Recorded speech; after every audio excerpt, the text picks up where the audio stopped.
Praise the Lord. கிறிஸ்துவுக்குள் பிரியமானவர்களே, ஆண்டவர் இயேசுவின் நாமத்தில் இந்த புதியதொரு வாரத்தில் உங்கள் ஒவ்வொருவரையும் சந்திப்பதில் மிக மிக மகிழ்ச்சி அடைகின்றேன். இறைவன் தாமே நமக்கு இந்த புதிய வாரத்தை ஆசீர்வாதமாய் கொடுத்திருக்கின்றார். இந்த வாரம் நாம் தியானிக்கக்கூடிய வார்த்தையின் தலைப்பு என்னதென்றால் நம்பிக்கையின் காத்திருப்பு. நாம் நிறைய நேரம் நிறைய காரியங்களுக்காக காத்திருக்கின்றோம், மனிதர்களுக்காக காத்திருக்கின்றோம், மாறும் என்று காத்திருக்கின்றோம், சுகமாகும் என்று காத்திருக்கின்றோம். ஆனால் இந்த நாளில் ஆண்டவருக்காக நாம் காத்திருக்கின்றோம். ஆண்டவர் எப்போது என் வாழ்வில் செயலாற்றுவார் என்று நம்பிக்கையோடு நான் காத்திருக்கின்றேன். சந்தேகத்தோடு அல்ல, நம்பிக்கையின் காத்திருப்பு. இந்த காத்திருப்பு நிச்சயமாக எனக்கு நன்மையானதை தரும். இதற்காக நாம் எடுத்துக்கொண்ட வேத பகுதி எதுவென்றால் ஏசாயா அதிகாரம் 30 இறை வார்த்தை 18. ஆண்டவர் நீதியின் கடவுள், அவருக்காக காத்திருப்போர் நற்பேறு பெற்றோர்.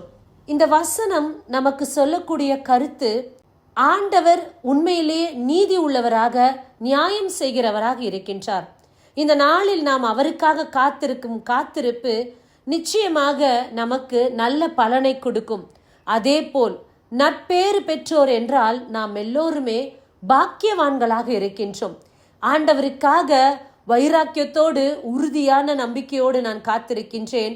ஆகையால் நான் பாக்கியவான், பாக்கியவதி என்று ஆண்டவருடைய வார்த்தை கூறுகின்றது. விவிலியத்தில் கூட அநேகர் ஆண்டவருக்காக நம்பிக்கையோடு காத்திருந்திருக்கிறார்கள். ரோமர் அதிகாரம் 4 இறை வார்த்தை 18 மற்றும் 19 பார்க்கின்றோம். உன் வழி மரபினர் எண்ணற்றவராய் இருப்பர் என்றும் அவருக்கு சொல்லப்பட்டது. இக்கூற்று நிறைவேறும் என்னும் எதிர்நோக்கி இடம் இல்லாத போல் தோன்றினும் அவர் எதிர்நோக்கினார், தயங்காமல் நம்பினார். ஆகவே அவர் பல மக்களுக்கு தந்தையானார். தமக்கு ஏறத்தாழ 100 வயது ஆகிவிட்டதால் தமது உடலும் சாராவுடைய கருப்பையும் செத்தவை போல் ஆற்றலற்று போய்விட்டதை எண்ணி பார்த்தபோது கூட அவர் நம்பிக்கையில் உறுதி தளரவில்லை. 18வது வார்த்தையில் பார்க்கின்றோம், ஆண்டவர் சொல்லிய வார்த்தை நிறைவேறும் என்ற எதிர்நோக்கு இல்லாத போதிலும் அவர் நம்பிக்கையுள்ளவராக இருந்தார், நம்பினார் என்று. இதோ ஆபிரகாமுக்கு 100 வயதும் சாராவுக்கு 90 வயதும் இருக்கும்போது ஆண்டவருடைய வார்த்தை அருளப்படுகின்றது. சாத்தியக்கூறுகள் இல்லாத பட்சத்திலும் ஆபிரகாம் அதை நம்பினார், தயங்காமல் நம்பினார் என்று பார்க்கின்றோம். அவருடைய எதிர்நோக்கு ஒரு நாளும் சந்தேகத்தோடு இல்லை, அது நம்பிக்கையின் காத்திருப்பாக இருந்தது. அவருடைய உடலும் சாராவின் உடலும் வலுவற்று போயிருந்தும் அதை எண்ணி பார்த்தும் கூட நம்பிக்கையில் உறுதியாக இருந்தார், நம்பிக்கையில் தளரவில்லையாம் ஆபிரகாம். பிரியமானவர்களே, இந்த நம்பிக்கை தான் விசுவாசத்தின் நம்பிக்கை. இந்த காத்திருப்பு தான் உண்மையில் ஆண்டவரில் நம்பிக்கை கொண்டு இருக்கக்கூடிய காத்திருப்பாக இருக்கின்றது. சூழ்நிலை எனக்கு சாதகமாக இல்லை, என் உடலும் அதற்கு ஒத்துழைக்கும்படியாக இல்லை, ஆனாலும் நான் நம்புகின்றேன்.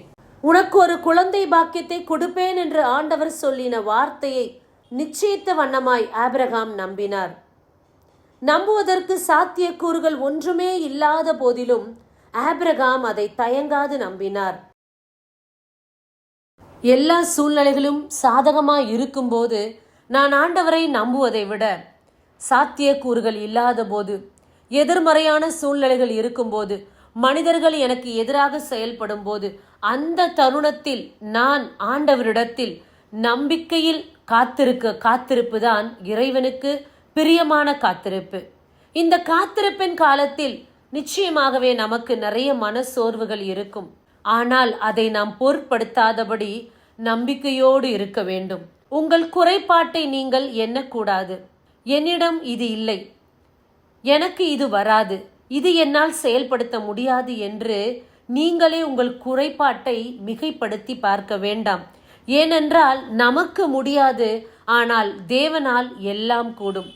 சந்தேகத்தின் காத்திருப்பாய் இருக்கக்கூடாது, நம்பிக்கையின் காத்திருப்பாய் இருக்க வேண்டும். இதோ நிறைய நேரங்களில் நம்முடைய வாழ்க்கையில் நாம் காத்திருக்கின்றோம், ஆனால் கிடைக்குமோ கிடைக்காதோ என்று காத்திருக்கின்றோம், நடக்குமோ நடக்காதோ என்று காத்திருக்கின்றோம். இது ஒரு விதத்தில் விசுவாசத்தின் காத்திருப்பு கிடையாது, இது சந்தேகத்தின் காத்திருப்பாக இருக்கின்றது. ஆகையால் எந்த விதத்திலும் நாம் சந்தேகப்படாதபடி இறைவனிடத்தில் நம்பிக்கையோடு நாம் காத்திருக்க வேண்டும். நிறைய நாள் நாம் காத்திருக்கும் போது நமக்கு அது மன சோர்வுகளை கொடுக்கும், மன கவலையை கொடுக்கும். நம்மோடு கூட இருக்கிற நாவுகள் கூட அதற்கு புறம்பே எழும்பக்கூடும். இதோ இத்தனை காலம் பார்த்தீர்கள், என்ன நடந்தது, இனிமேலா நடக்க போகிறது என்று அநேகர் சொல்ல நேரிடும். ஆனாலும் இவற்றுக்கு மத்தியில் நாம் நம்பிக்கையோடு சந்தேகப்படாதபடி காத்திருக்கும் காத்திருப்பு தான் நம்மை இறைவன் பாக்கியவான்கள் என்று சொல்லக்கூடிய காத்திருப்பாக இருக்கின்றது. 1 சாமுவேல் அதிகாரம் 1 இறைவார்த்தை 15 பார்க்கின்றோம். அன்னாள் குழந்தை செல்வம் இல்லாமல் இருக்கின்றார். அன்னாளை எல்லோரும் ஏளனமாக பேசிக் கொண்டிருக்கின்றனர். அந்த நேரத்தில் தான் இந்த சம்பவம் சம்பவிக்கின்றது. 1 சாமுவேல் அதிகாரம் 1 இறைவார்த்தை 15. ஆண்டவர் திருமுன் என் உள்ளத்தை கொட்டி கொண்டிருக்கின்றேன். இதோ அன்னாளுடைய சஞ்சலத்தை எல்லாம், மனக்கவலை மனக்குமுறலை எல்லாம் ஆண்டவருடைய பாதத்தில் அவர் கொட்டி தீர்க்கின்றார். இறைவனிடத்தில் அவை அனைத்தையும் நம்பிக்கையோடு சொல்லி முடிக்கின்றார். சொல்லி முடித்த பின் அன்னாள் அந்த துக்கத்தோடு தொடர்ந்து இருக்கவில்லை. அதற்கு அன்னா, உம் அடியால் உம் கண்முன்னே அருள் பெறுவாளாக என்று கூறி தம்பளியே சென்று உணவு அருந்தினார். இதன் பின் அவர் முகம் வாடி இருக்கவில்லை. அதற்கு பின்பதாக அன்னாள் நன்றாக உணவு அருந்தி அவளுடைய முகம் வாட்டத்தோடு இல்லையாம், அழுது கொண்டு இல்லையாம், கவலையோடு இல்லையாம். ஆம் பிரியமானவர்களே, இன்றைக்கு ஆண்டவரிடத்தில் காத்திருக்கக்கூடிய காத்திருப்பு பலர் அறியும் வண்ணம் நான் கவலையோடு இருக்கிறேன், கஷ்டத்தோடு இருக்கிறேன் என்று சொல்லாதபடி, துக்க முகத்தோடு இல்லாதபடி ஆண்டவருக்குள் மகிழ்ச்சியாய் இருப்போம். நிச்சயமாக என் தேவன் இதை எனக்கு அருள் செய்வார், இந்த காரியத்தை எனக்கு நடத்தி கொடுப்பார். ஏனென்றால் அவர் மீது நான் தயங்காது விசுவசிக்கின்றேன், சந்தேகப்படாமல் விசுவசித்திருக்கின்றேன். ஆகையால் அவர் நிச்சயமாக செய்து முடிப்பார் என்ற நம்பிக்கையோடு இருக்க வேண்டும். அதே போல் எப்போதும் துக்க முகத்தோடு கவலையோடு இருக்க வேண்டாம்.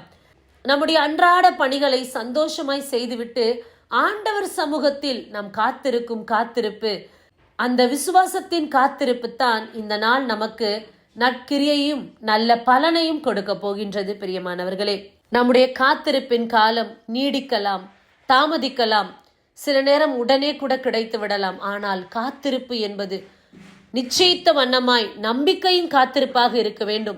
ஆண்டவர் எனக்காக இந்த காரியத்தை செய்து முடிப்பார் என்ற திட நம்பிக்கையோடு காத்திருந்தோம் என்றால் நிச்சயமாக அந்த காரியத்தை தேவன் நன்மையாய் முடித்து தருவார். நம்முடைய இதய விருப்பத்தை நிறைவேற்றி கொடுப்பார். எப்படி ஆபிரகாமுக்கு அவர் வாக்கு கொடுத்தாரோ, ஆபிரகாமும் அதை நம்பிக்கையுடன் காத்திருந்தார். எந்த விதத்திலும் அதை சந்தேகப்படாதபடி, சூழ்நிலைகளும் அவருடைய உடலும் அதற்கு சாதகமாக இல்லை என்றாலும் ஆண்டவர் மீது வைத்த நம்பிக்கையில் தயங்காது அவர் தொடர்ந்து விசுவாசத்தோடு காத்திருந்தபடியினால் அவர் ஜெயம் பெற்றார், ஈசாக்கை பெற்றெடுத்தார். அதே போல் அன்னாலும் அந்த நாளில் இறைவன் மீது அவள் நம்பிக்கை வைத்ததின்படியினால்தான் சாமுவேலை பெற்றெடுத்தார். இந்த நாள் இறைவன் நமக்கு சொல்லக்கூடிய வார்த்தை, நிறைய காரியங்களுக்காக நாம் காத்திருந்து, நிறைய காரியங்களுக்காக இந்த நாளில் காத்திருக்கின்றோம். நிறைய காரியங்கள் மாற வேண்டும் என்று, நடக்க வேண்டும் என்று, கூடிய சீக்கிரம் நல்ல செய்திகள் வர வேண்டும் என்று காத்திருக்கின்றோம். உடல் சுகத்துக்காக காத்திருக்கின்றோம். கடன் பிரச்சனை தீர வேண்டும் என்று காத்திருக்கின்றோம். இந்த நாள் ஆண்டவர் சொல்லக்கூடிய வார்த்தை, உன்னுடைய காத்திருப்பு விசுவாசத்தின் காத்திருப்பாய், நம்பிக்கையின் காத்திருப்பாய் இருக்க வேண்டும். என் மீது நீ தயங்காது விசுவசித்தால் இதோ நான் நீதி செய்கிற தேவன், உன்னுடைய வாழ்க்கையில் நற்பேறு பெற செய்வேன், நல்ல காரியத்தை அடைந்து கொடுப்பேன். நீ என்னுடைய பார்வைக்கு பாக்கியவானாய் இருக்கின்றாய். ஹல்லேலூயா, ஹல்லேலூயா. இந்த வார்த்தையை பற்றி பிடித்து கொண்டு நம்பிக்கையின் காத்திருப்பில் தொடர்ந்து நிற்போம், ஜெயம் பெறுவோம். ஆமேன். God bless you. கண்களை மூடி ஜெபிப்போமா. அன்பே உருவான இறைவா, அருமையான வார்த்தை கொடுத்தபடினால் உமக்கு நன்றி செலுத்துகின்றோம். இந்த நாட்கள் அநேக காரியங்களுக்காக காத்திருக்கின்றோம். ஆனால் மனம் சோர்ந்த வண்ணம், ஒரு சில நேரம் சந்தேகத்தோடு, நடக்குமோ நடக்காதோ என்ற ஐயப்பாடோடு நாங்கள் காத்திருக்கின்றோம். இவற்றுக்கு மத்தியில் இந்த வார்த்தையை கொடுத்து எங்களை திடமளித்ததற்காக நாங்கள் நன்றி செலுத்துகின்றோம்.